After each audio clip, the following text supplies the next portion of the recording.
Պարոն նախագահ, հարցս կարող է թվալ, որ ներքին տնտեսական իրավիճակին է վերաբերում, բայց քանի որ ատոմային էներգետիկան նաև այս պահին աշխարհում նաև աշխարհաքաղաքականություն է որոշում,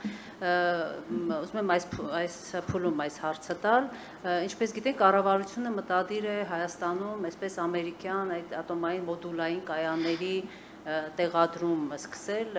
փորձագետներն ասում են, որ դա անգամ Միացյալ Նահանգներում դեռ չի գործում եւ շատ խնդրահարույց է, դուք ինչպես եք գնահատում այս իշխանությունների մտադրությունը, որտեղ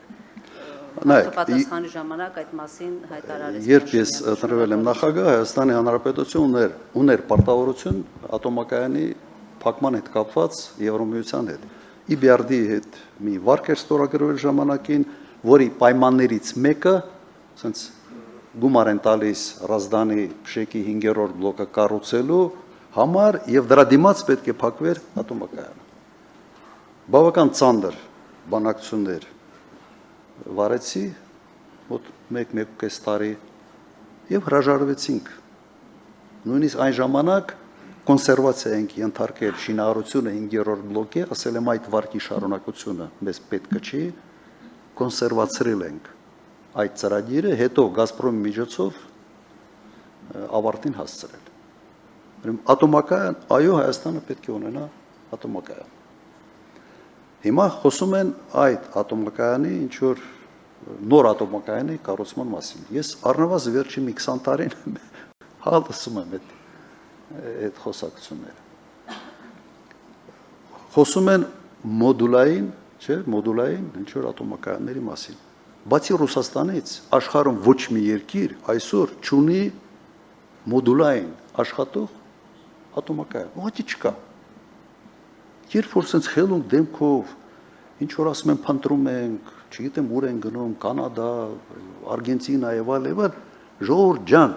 չկա, այսօր չկա։ Կարող է 5 տարի հետո լինի, կարող։ Կա մի հատ ավելի էքսպերիմենտալ մի փոքր կայան Չինաստանում։ Այդ սա խոսակցությունները, ասես ասենք, թոս փչելու, ինչ որ անտուրաժ ստեղծելու, տպավորություն ստեղծելու մասին է, որ խոշոր, երկարատև, ասենց պրոյեկտների մասին եք մտածում, Հայաստանի ապագան, պայծառը, դիվերսիֆիկացված եւ այլն։ Այսօր չկա։ Պարապ խոսակցություն է։ Միայն կրկնեմ, մոդուլային աշխատող կայան լիցենզավորված ունի Ռուսաստանը։ Բայց նպատակը ատոմակայանը փակելու համար է։ Ենթադրում եմ, որ այո, սա է նպատակը, Թուրքիան երկար տարիներ, նաև իմ նախագահության ժամանակ միշտ այդ թեման օրակարգում պահում էր, ատոմակայանի փակման թեման։ Եվ չեմ բացառում, որ սա նաև հերթական այսպես պահանջի կատարմանը ուղղված քայլ է կամ ցուցադրելու, որ մենք ինչ որ բան անում ենք այդ ուղղությամբ։